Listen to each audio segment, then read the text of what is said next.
China, and we are now traveling from Lhasa in Tibet to Xian, and the terrain that we fly over is rather forbidding, but we're there to see the Terracota warriors.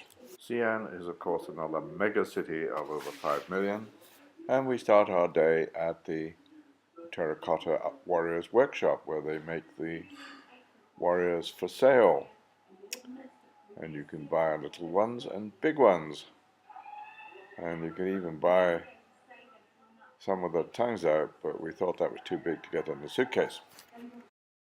The site was discovered in 1974 by some farmers, and we were offered the opportunity to meet one of the farmers who could sign our program for a fee, but we declined. Whisked to Pit 1 by golf cart, we started our tour. Pit 1, and there are 3 pits, was the largest and housed about 2,000, mostly foot soldiers and horses. The whole area was like a big aircraft hangar, and Lily, our guide, explained how it's built. They cover with a fiber mats. On the mats, they fill in with a fine soil. Around 246 BC, the first emperor of China felt that he needed protection in the afterlife, so he had 720,000 workmen make the warriors, which they then covered with a wooden roof and sealed the entrance with wooden pillars, which of course collapsed over time. The warriors are lined in trenches except for those at the front, which are standing in rows. For the whole construction, clearly show you how they look like when we just open them, how they're repaired, how they didn't touch them. Right. You may take a photo first, then I'm going to tell you something here. What is amazing is that some of the figures are Chinese, some are Mongols, and the expressions on their faces. Some are smiling, some are obviously very serious, some are cross. Some of the warriors didn't have heads, and then some of the horses were in the trenches, and others were at the back of the hangar, perhaps waiting to go into trenches.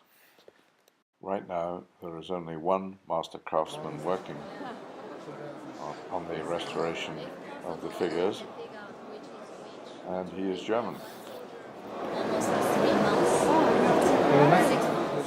Next we come to what is described as the hospital area, where they try to build warriors from the pieces they find. Like putting a jigsaw together, put the pieces in there, and then they try to find a piece that will match. The people over here, most of these, you notice, don't have heads. Some of them, their bodies are a bit short.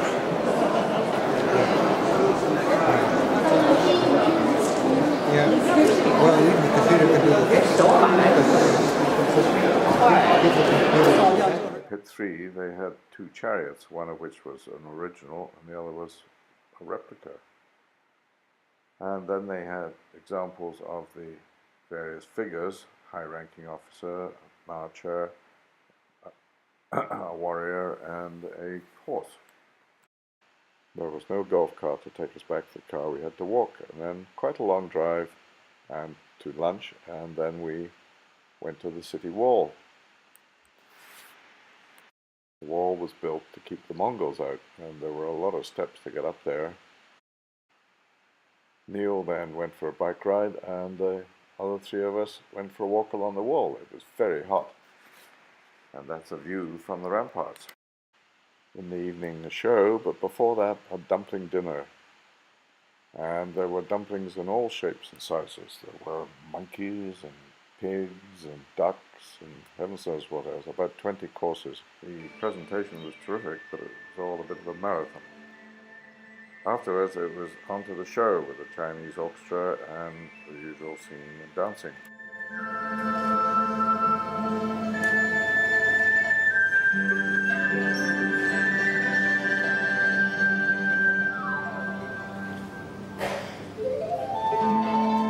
The good news, as I recorded in my diary, is the toilets were 5-star. Before leaving for Beijing, our first stop next day was the Grey Goose Pagoda.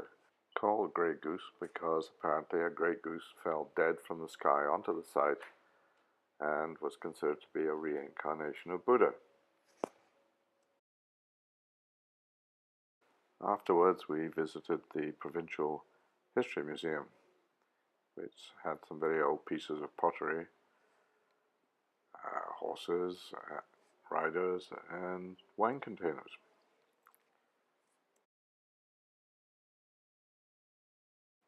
Study in hats with Buddha smiling in the background. And then we were given a demonstration of calligraphy.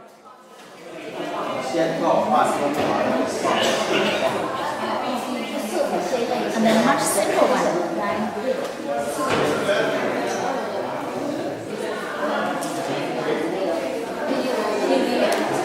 What's this one? It's not cake. Beer, but not go this way to paint it. This is not good. Yes. And the third one is ink stick. Yes. We normally put some water into this ink slide. We also have this ink straw. She did tell us what all these characters mean, but by now I've forgotten. And the painting that the lady is holding up now sits at the entrance hall in number 29 Scotland Street. At lunch we met Wendy from the tour company that had organised our whole trip. We did not stay long, as I think she felt that perhaps we were a little upset by some of the things that had happened on the tour. Following lunch, we went to the Great Mosque. After fighting our way past the various vendor stalls, we get to the mosque. The incense, can you see the monk over there? That's a local monk who will leave here. We have around 200 monks living here. 200 monks here. Are there some new novice monks coming in? Or are they getting older and older? This one is the Imperial Buddha temple. So it's considered very higher level. The emperor who built the mosque didn't want it to be too obvious, so he disguised it as a Buddha temple. To get back to the car, we had to fight our way back through all the various vendor stalls, and then it was off to the airport and on to Beijing.